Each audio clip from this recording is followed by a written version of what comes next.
Juste sous la surface de nos océans se trouve un monde que nous avons à peine découvert. Des anciens êtres sensibles cachés sous la surface nous offrent une fenêtre dans notre avenir.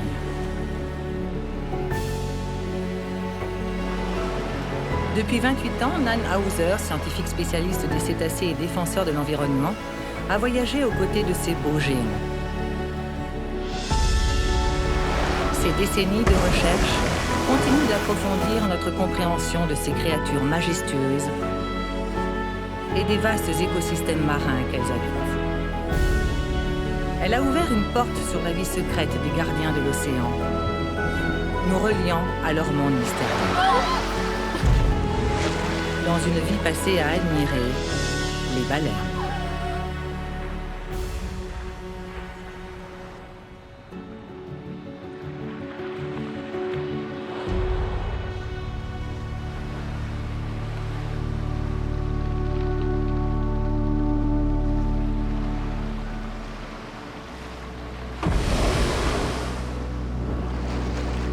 Les baleines sont un symbole de paix, de sagesse et de longévité. Elles suscitent l'émerveillement, enrichissant la vie de nombreuses personnes qui entrent en contact avec elles. Dès son plus jeune âge, Nan Hauser s'est sentie profondément liée à ces âmes des profondeurs.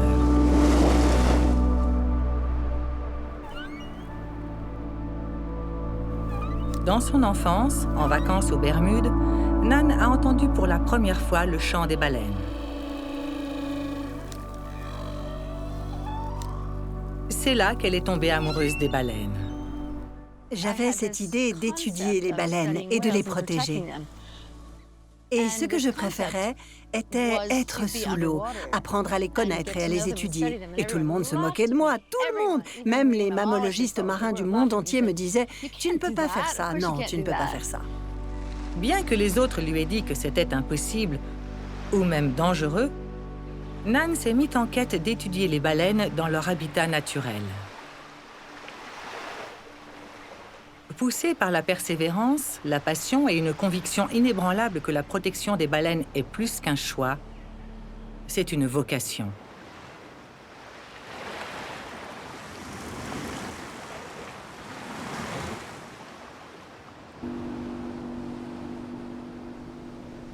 Beaucoup d'entre nous oublient que la planète Terre est en fait composée de plus de 70% d'eau. L'œuvre de Nan Hauser souligne à quel point notre destin est lié à celui des océans, surtout avec les géants qui les parcourent.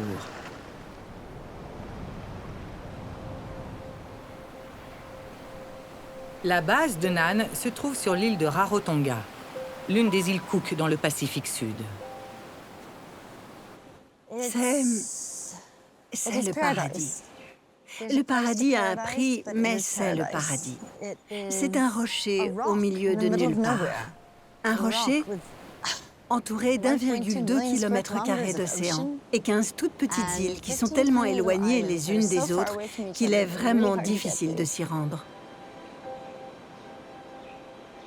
Vivant ici depuis plus de 20 ans, elle se retrouve entourée de récifs immaculés à 2 pas de la Terre. Un point de vue parfait pour observer les baleines.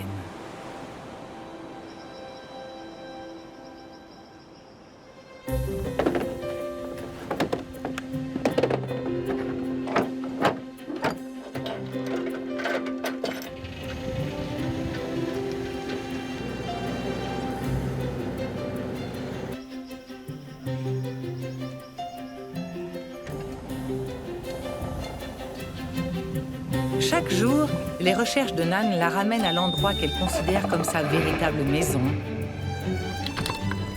la haute mer. Le Grand Bleu est son refuge, un royaume de calme et de possibilités infinies.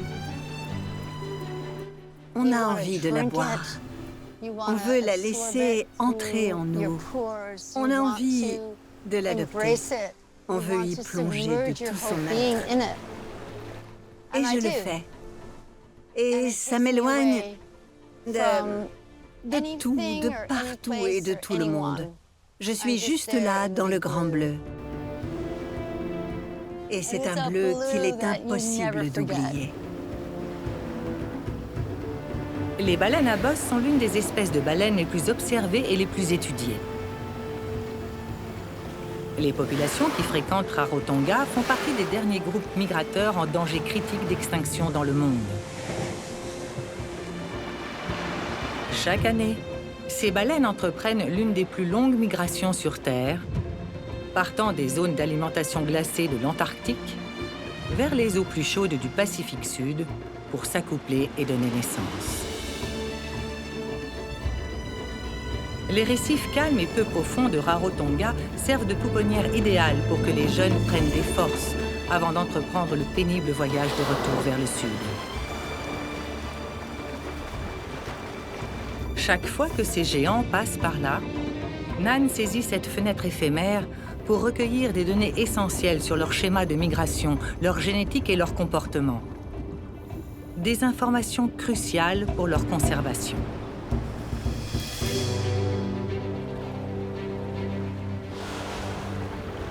Les baleines à bosse sont facilement reconnaissables à leur longue nageoire pectorale, près d'un tiers de leur longueur totale,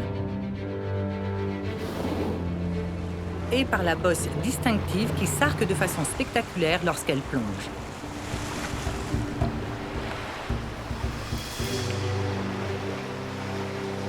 On en a 3 ici et on en a au moins 2 là-bas.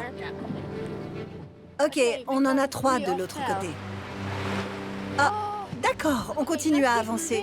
C'est peut-être la mère, son petit et l'escorte. Les baleines qui passent par Rarotonga se déplacent souvent en petits groupes. On voit souvent une mère et son petit, accompagnés d'une escorte masculine.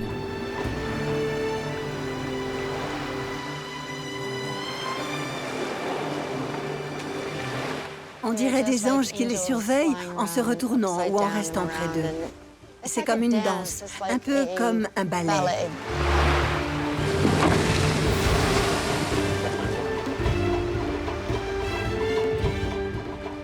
Et quand elle vous regarde avec cet œil et que vous êtes à ça d'elle, on se sent touché par la sagesse de cet animal qui essaye de nous dire quelque chose.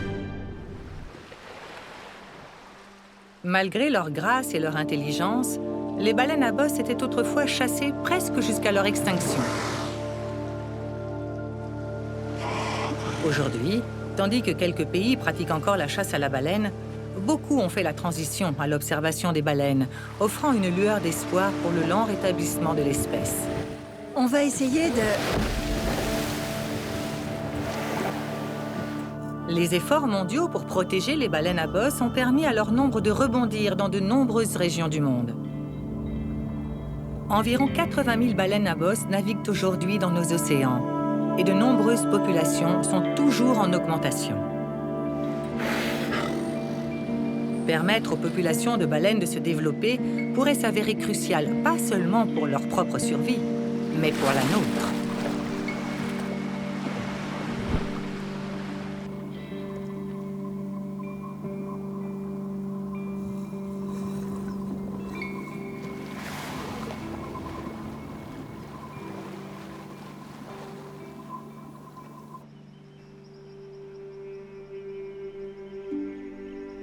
Le réchauffement climatique pose un défi critique. L'accélération du réchauffement des océans et l'acidification qui menacent les écosystèmes marins. L'augmentation des niveaux de dioxyde de carbone due à l'expansion rapide de l'industrie humaine est un facteur clé de ces changements. Étonnamment, ce sont les baleines elles-mêmes qui pourraient détenir une partie de la solution. La baleine à bosse est une espèce clé qui régule la chaîne alimentaire grâce à un phénomène connu sous le nom de boucle d'excréments. En consommant des œufs fausiacés, les baleines à bosse rejettent dans l'eau des excréments riches en nutriments qui nourrissent le phytoplancton, un organisme microscopique qui absorbe la lumière du soleil à la surface de l'océan. Cette minuscule forme de vie est la principale source de nourriture de toute la vie marine. De plus, elle élimine le dioxyde de carbone de l'atmosphère grâce à la photosynthèse.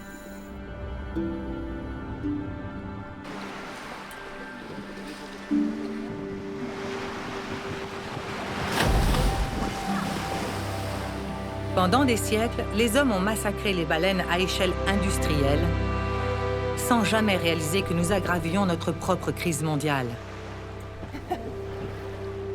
Par conséquent, il est essentiel d'observer les schémas de migration des baleines à bosse dès maintenant, tandis qu'elles distribuent des nutriments vitaux dans les océans du monde entier. Pourtant, elles sont toujours confrontées à de nombreuses menaces au cours de leur voyage. Des filets de pêche et des collisions avec les navires, à la pollution sonore et à l'augmentation de la température de l'eau. Rarotonga, cependant, reste un havre de paix pour elle.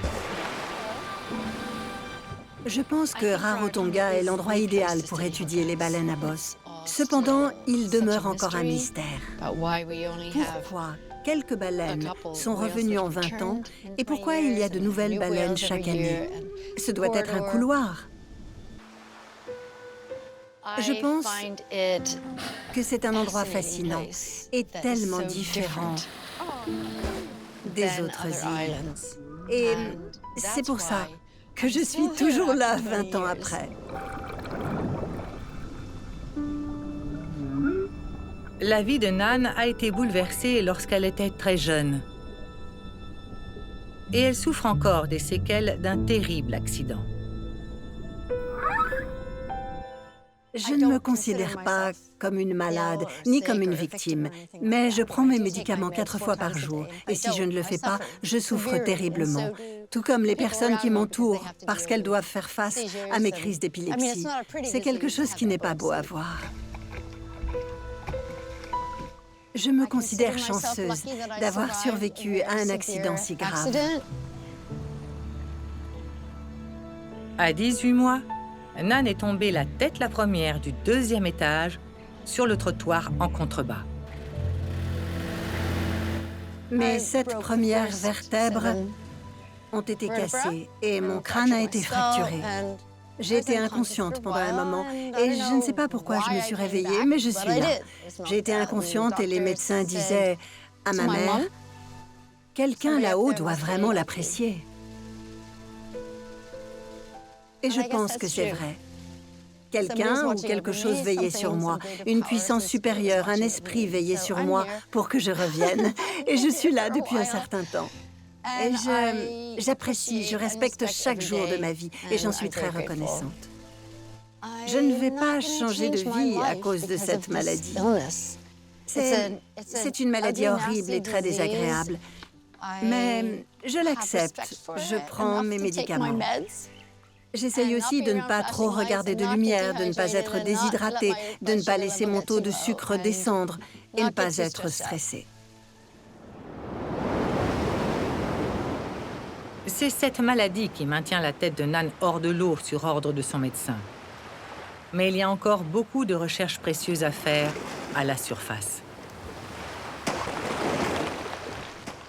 Lorsque les baleines à bosse nagent et sautent hors de l'eau, de petits fragments de peau tombent naturellement. Et une partie importante du travail de Nan consiste à collecter cette peau de baleine. Ces échantillons de tissu sont essentiels pour l'analyse génétique et examiner comment les baleines stockent et recyclent le carbone. En séquençant leur ADN, les chercheurs peuvent identifier les baleines individuellement, apprendre s'il s'agit d'un mâle ou d'une femelle et s'ils sont porteurs de marqueurs génétiques particuliers. Les micro-organismes qui vivent sous la peau des baleines peuvent également fournir des informations vitales pour surveiller leur santé et leur nutrition en général.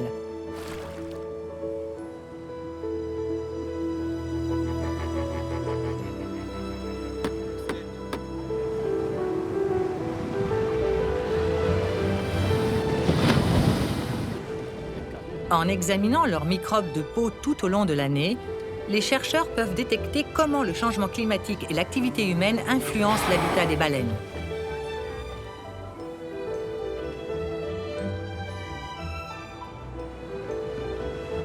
Merci. Oh, c'est un gros morceau. 21.11.799 ouest 159.45.402. Les mouvements des baleines sont minutieusement répertoriés grâce à des relevés GPS et des enregistrements vocaux. Toutes ces données forment une pièce du puzzle pour comprendre le mode de vie de ces baleines et comment les protéger au mieux. La recherche est vraiment sérieuse pour moi. Et je sais qu'on m'appelle la sorcière des baleines, mais c'est parce que la recherche doit être minutieuse. Sinon, ça ne sert à rien de faire des recherches sur un animal ou sur quoi que ce soit d'autre. Il faut que ce soit carré. Je veux qu'ils aident au maximum de leur potentiel. Je sais qu'on l'appelle le camp militaire de Nannhauser et je reconnais que je peux être dure avec mes élèves et mes assistants, mais en réalité, je les aime plus que tout. Chaque assistant arrive avec une véritable motivation et c'est à Nan de les aider à canaliser cette passion en actions concrètes efficaces.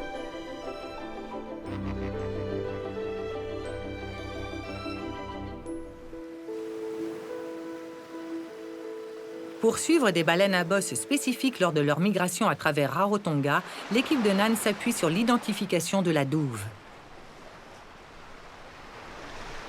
Chaque baleine possède une queue particulière. Quand on la reconnaît, on a sa pièce d'identité, une pièce d'identité parfaite. Un peu comme une empreinte digitale. Chacune a sa propre identification. Une fois adulte, ce modèle restera gravé pour le reste de sa vie. C'est comme ça qu'on peut différencier une baleine d'une autre. Bien sûr, ça ne fonctionne que si les caméras sont orientées dans la bonne direction. Les motifs de la nageoire caudale sont uniques à chaque baleine et deviennent une méthode privilégiée pour cataloguer les visiteurs. Ce qui est intéressant, c'est qu'on voit ça chez un grand nombre de baleines. Toutes les données sur les identifications de douves, les échantillons de peau et les enregistrements acoustiques sont partagées avec un vaste réseau de scientifiques qui s'étend de la Nouvelle-Calédonie à l'Afrique du Sud jusqu'en Polynésie française. D'accord, je vois. Et chaque petite information alimente la base de données de l'île de Cook. Un projet de plusieurs décennies visant à élargir les connaissances et à renforcer les efforts de conservation. Hé, Scott! Salut!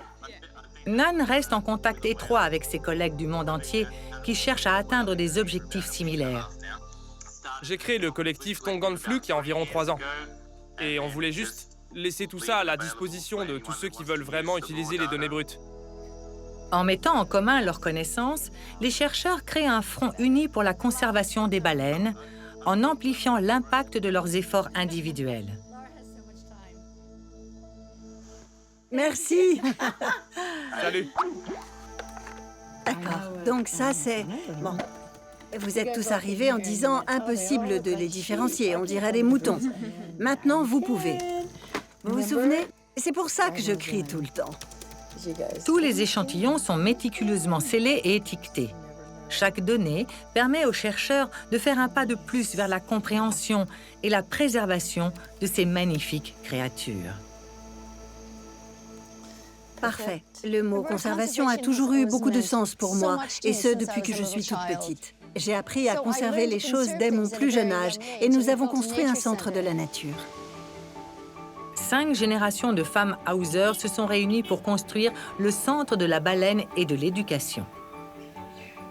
Il y avait ma grand-mère qui avait 101 ans, ma mère, ma fille, ma petite-fille et moi-même. Ce centre communautaire attire à la fois les résidents locaux et les touristes qui découvrent de nouveaux faits sur la faune et la flore de l'île. Beaucoup apprennent, souvent pour la première fois, à quel point l'équilibre de la vie marine est fragile.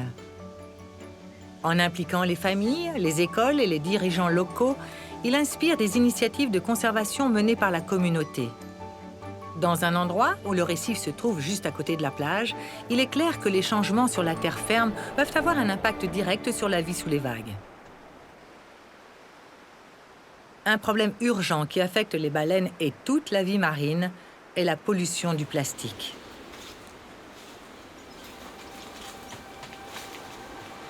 Alexander Parkes a inventé le plastique à la fin des années 1800, un matériau si durable que sa propre conservation est garantie pour plusieurs siècles.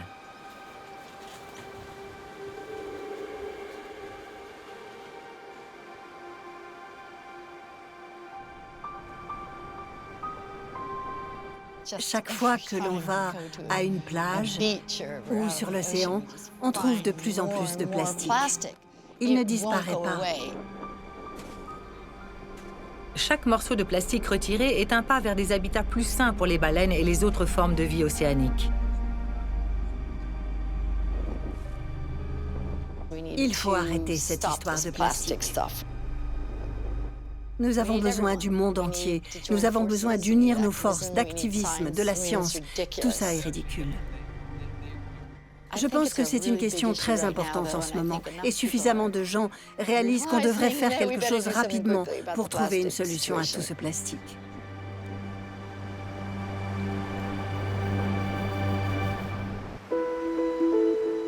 La sensibilisation au problème est la première étape. Nan voyage donc dans le monde entier pour promouvoir la conservation des océans et des baleines. En visite dans les Bermudes, l'endroit même qui a suscité pour la première fois son amour pour les baleines, Nan donne aujourd'hui des conférences et partage son expérience sur ces rencontres incroyables. Comme cette baleine, on ne veut pas que ça nous arrive tout le temps. Mais nous laissons les baleines venir à nous et elles viennent. Elles viennent vraiment à nous. Elles connaissent mon bateau. Je ne sais pas pourquoi elles sont si amicales avec nous, mais elles le sont.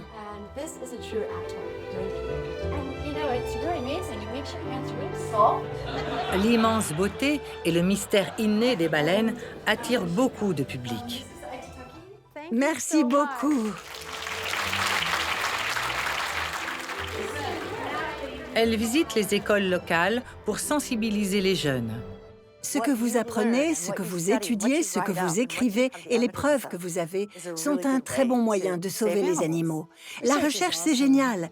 J'adore la science. Je peux remercier ma grand-mère et ma mère pour ça. Le gène de la curiosité. Je suis très stricte sur mes recherches. Elles doivent être exactes. Faites bien vos recherches. Faites en sorte qu'elles soient parfaites, car si vous devez fournir des données, elles doivent être très précises. Je pense que cette exigence vient en grande partie de ma formation médicale. Je suis désolée de ne pas pouvoir rester plus longtemps. Nan est profondément engagée dans cette cause, en utilisant ses découvertes comme un outil puissant pour influencer la politique et s'attaquer à d'importants problèmes de conservation. À une époque où la désinformation se propage rapidement, la nécessité d'une bonne science est plus importante que jamais. Pourtant, au-delà du domaine de la politique, le travail de Nan est fondé sur les principes fondamentaux de la recherche sur le terrain. Et le moyen le plus rapide de localiser les baleines à bosse se fait par l'intermédiaire des pêcheurs locaux. J'ai entendu, Tom. Quand on reçoit un appel, mon cœur bondit. Oh, ils doivent savoir où se trouvent les baleines. Je ne pourrais pas faire toutes ces recherches sans eux. Ils font donc partie intégrante du projet et de mon équipe. Les pêcheurs locaux fournissent également des informations vitales sur les autres visiteurs marins. Ils ont récemment repéré un grand requin-tigre dans la zone, un prédateur que l'équipe et les baleines savent qu'il faut éviter. Observer les comportements des baleines de près est essentiel pour les recherches de Nan et pour aider à comprendre les cycles de vie et les structures sociales des baleines à bosse.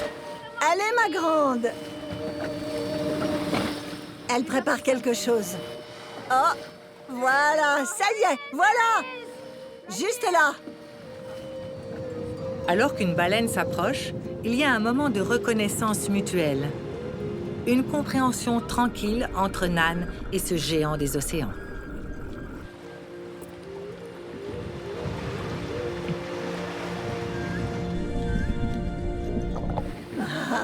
Bonjour! Les baleines à bosse présentent un large éventail de comportements. Le saut espion consiste pour les baleines à soulever doucement leur tête au-dessus de l'eau, comme le périscope d'un sous-marin.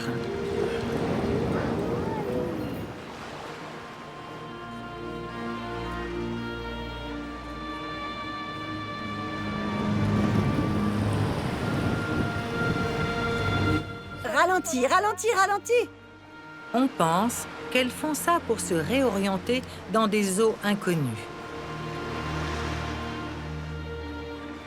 Certains jours, elles le font juste à côté de mon bateau. On sait qu'elles le font pour nous. Et c'est tellement bizarre qu'un animal aussi grand pourrait vraiment se connecter avec des êtres aussi petits que nous. Elles ne savent pas qui nous sommes ni ce que l'on fait, mais elles se connectent. Ce sont des êtres d'une très très belle sensibilité. Bon, je peux avoir ma combinaison de plongée, s'il te plaît? Malgré les ordres de ses médecins, Nan ne peut pas manquer une occasion aussi unique d'observer ses sujets marins d'aussi près. Pour sa propre sécurité, elle doit rester près de la surface, car une crise d'épilepsie dans l'eau pourrait être fatale. Heureusement pour Nan, le plus souvent, ces créatures curieuses viennent à elle.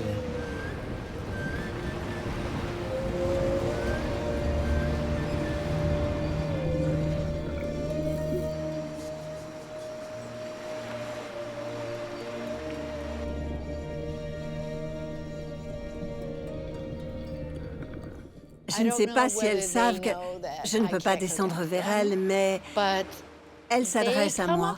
Et j'ai eu droit à des expériences miraculeuses, vraiment étonnantes, juste en étant à la surface de l'eau.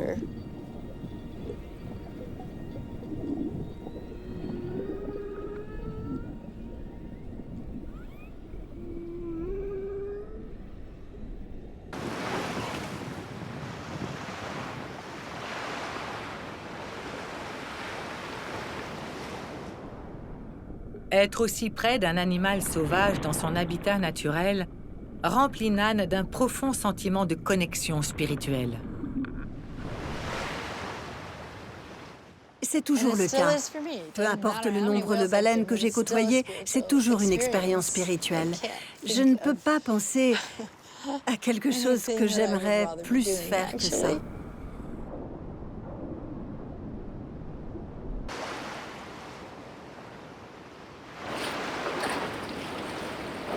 La science n'explique peut-être pas complètement pourquoi les baleines s'engagent si personnellement avec les humains, mais chaque observation est une nouvelle pièce du puzzle.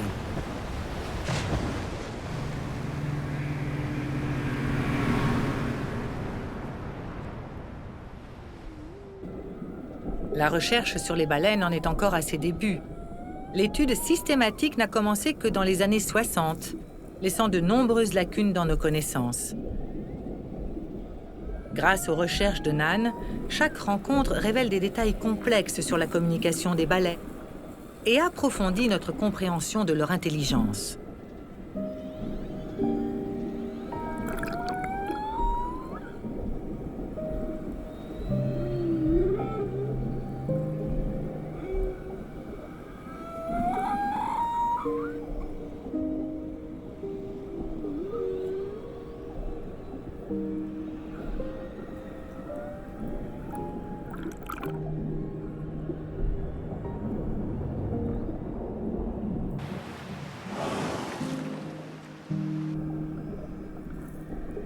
Ça implique tellement de choses différentes.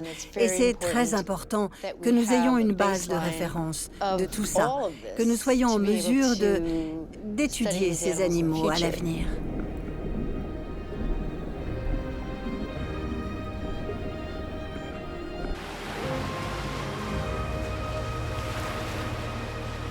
Nous commençons seulement à comprendre les incroyables exploits que ces animaux peuvent réaliser.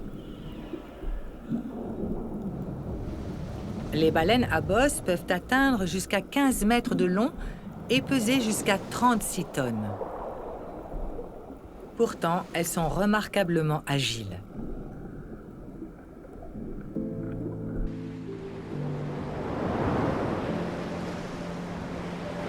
sortir de l'eau et frapper des nageoires caudales avec une puissance étonnante, a plusieurs objectifs.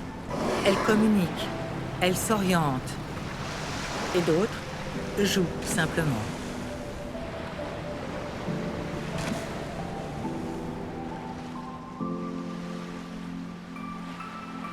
C'est magnifique. C'est comme un ange qui sortirait de l'eau pendant une seconde, puis retomberait en éclaboussant. On est en pure admiration.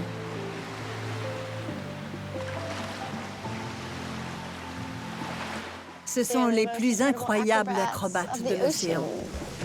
Elles nous émerveillent, elles nous effraient et elles nous font sentir en même temps en sécurité. Elles nous font passer par toutes les émotions possibles. Et cet amour est si profond. C'est comme aimer un enfant.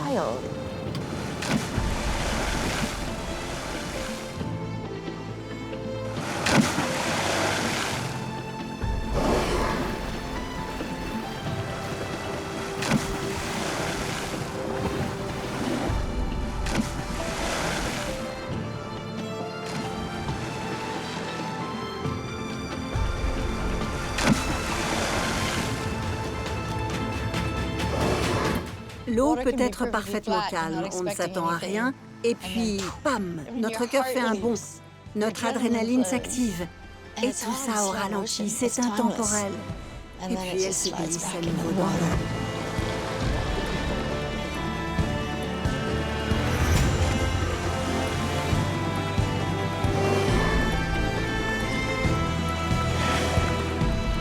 Oh, c'est incroyable!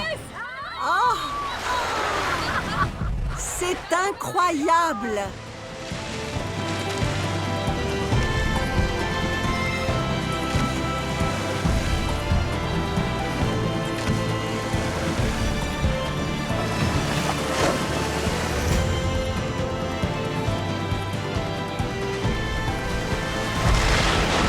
C'était merveilleux, merveilleux.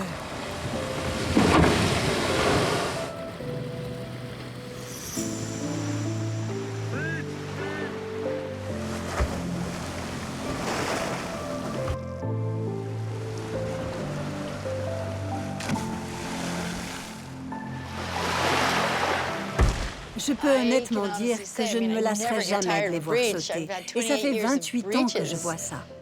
Chaque saut est aussi beau que le précédent.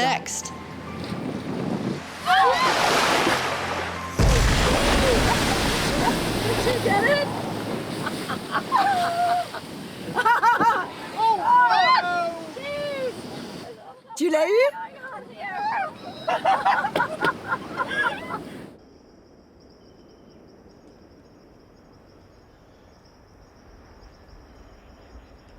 Retour sur l'île dans le calme de la forêt.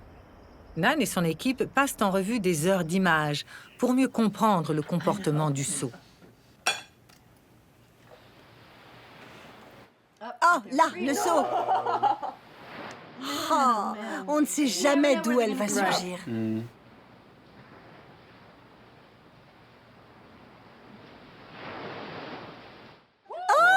Parfois, j'arrive pas à filmer tout le temps.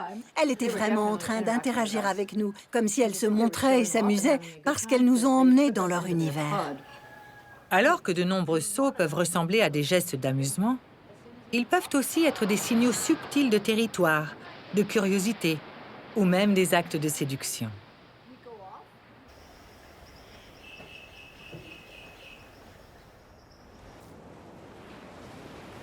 Au-delà de leur démonstration acrobatique, les baleines à bosse s'expriment également par un autre comportement captivant, celui que Nan est déterminée à capturer.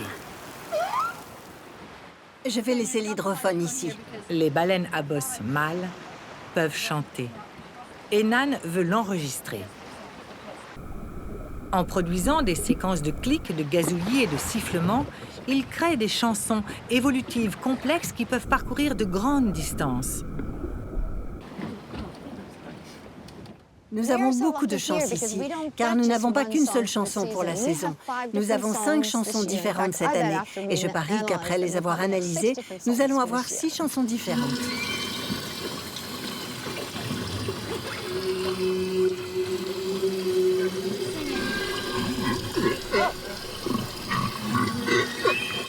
Chaque année, la chanson change. D'ailleurs, quand on se trouve auprès d'une baleine, on l'entend souvent chanter dans tout le bateau.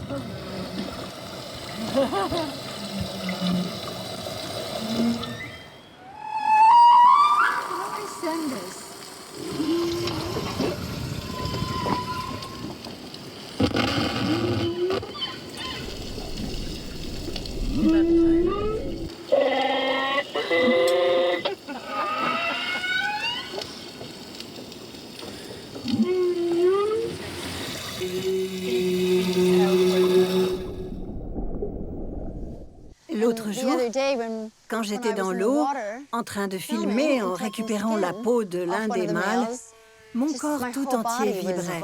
J'ai ressenti une incroyable vibration dans toutes les parties de mon corps. Et les sons de ce profond... On se met à trembler juste au-dessus de lui et il fait ce petit gazouillis d'oiseau bête. Bip! Ensuite, c'est presque comme un son de vache. Et puis un chien qui couine, puis ça évolue sur plein d'espèces d'animaux présents sur Terre. C'est vraiment, vraiment très drôle. Ces mélodies distinctes dérivent à travers tout le sud du Pacifique, d'une population à une autre, reflétant un échange culturel permanent entre les baleines.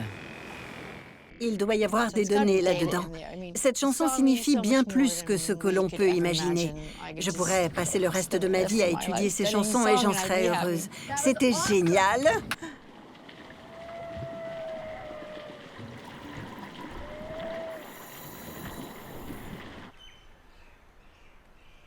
Nan sait que chaque rencontre avec les baleines à bosse est un cadeau. Chaque moment offre un aperçu de leur monde caché, un rappel que le temps est éphémère.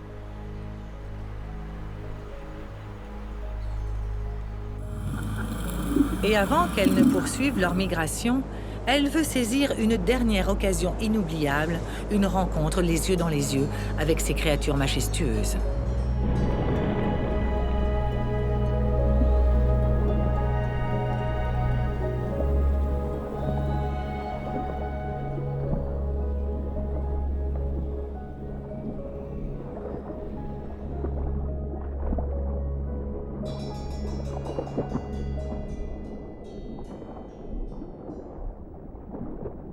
Une fois de plus, c'est la baleine qui prend les devants. Elle s'approche et réaffirme leur lien intemporel.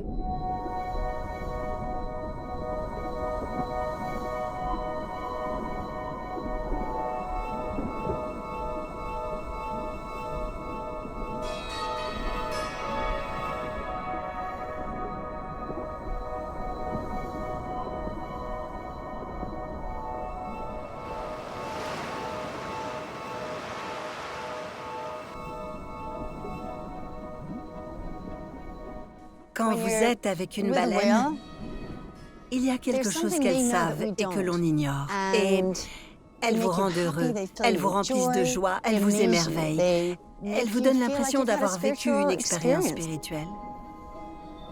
Je ne sais pas vraiment comment l'expliquer. Quand je suis avec une baleine, je deviens une personne plus spirituelle chaque fois.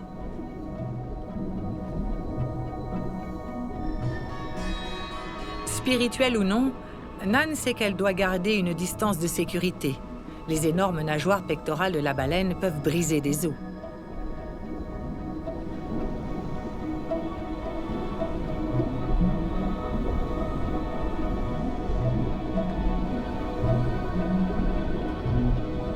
Pourtant, ce long contact avec cette baleine à bosse est aussi curieux qu'inhabituel. Quelque chose de dangereux se trouve à proximité. À l'insu de Nan, le grand requin-tigre que les pêcheurs avaient repéré plus tôt est revenu. La baleine commence à guider Nan vers son bateau. Son comportement semble protecteur, l'instinct de protéger un être vulnérable contre le danger.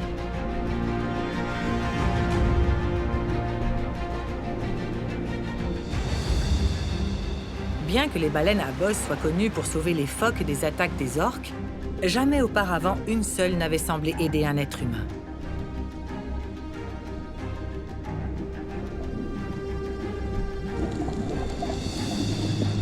Dans ce moment à couper le souffle, Nan est délicatement hissée hors de l'eau sur la large nageoire pectorale de la baleine, la protégeant de la menace qui pèse sur elle.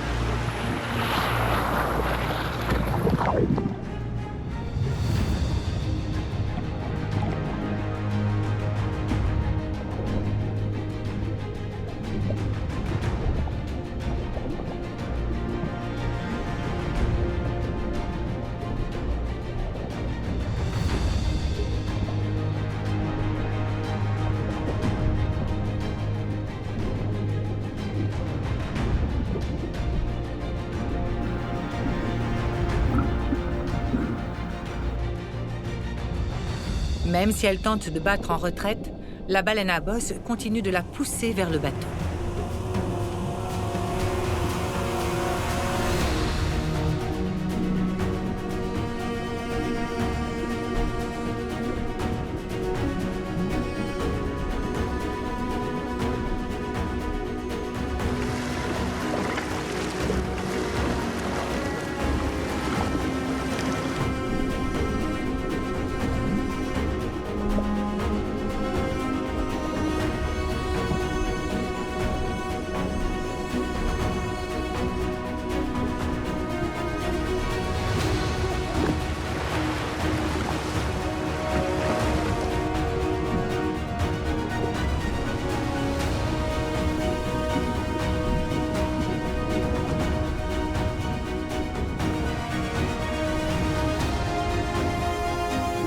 Ce n'est qu'à ce moment-là que Nan se rend compte que son gardien silencieux veillait sur elle depuis le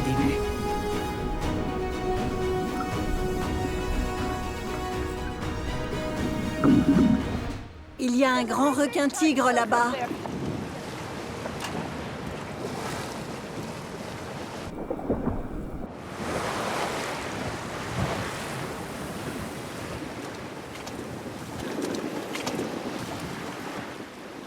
Je suis désolée, moi aussi je t'aime. Avec Nan en sécurité à bord, la baleine s'éloigne pour rejoindre son groupe, la laissant en admiration de son acte protecteur.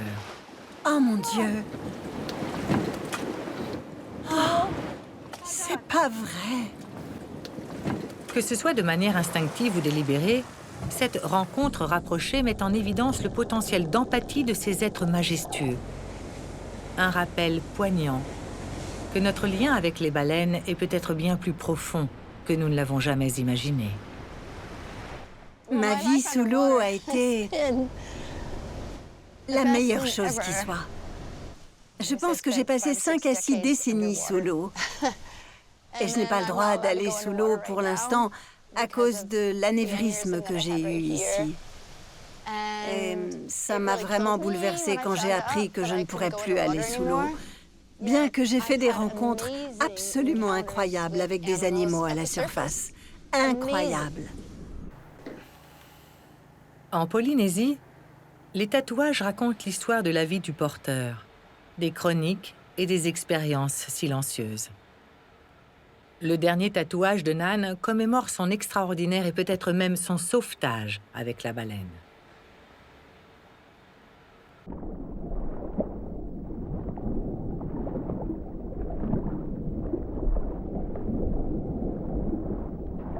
Le dessin souligne le lien profond qu'elle entretient avec les baleines, reflétant non seulement son passé, mais aussi ses espoirs pour l'avenir des baleines à bosse des îles Cook. J'ai vraiment de la chance d'être en vie. Et je suis très chanceuse d'avoir eu ces opportunités de faire l'expérience de ces rencontres. Elle porte son histoire sur sa peau. Elle porte le fardeau de ce qui adviendra. Incertaine, mais encore déterminée de soutenir la responsabilité de protéger ces magnifiques animaux. Je ne sais pas quel sera mon avenir. Je ne sais pas quel sera celui des baleines. Je ne sais pas quel sera l'avenir de la planète. Je ne sais pas quel sera l'avenir des océans. Comment pourrait-on le savoir? On ne peut qu'avoir de l'espoir et faire de notre mieux. Alors, je ne sais pas ce que l'avenir me réserve, mais je sais que je ne vais pas me laisser abattre. Parce que ça ne sert à rien. Tout ce que je peux faire, c'est faire de mon mieux pour un avenir meilleur pour tout le monde et pour toutes choses.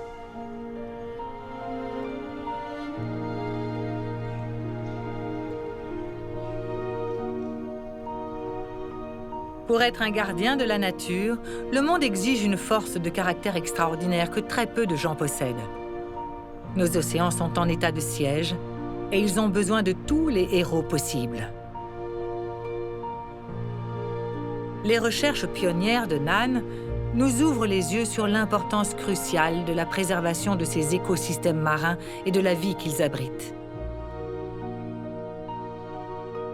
Espérons que le monde écoute enfin.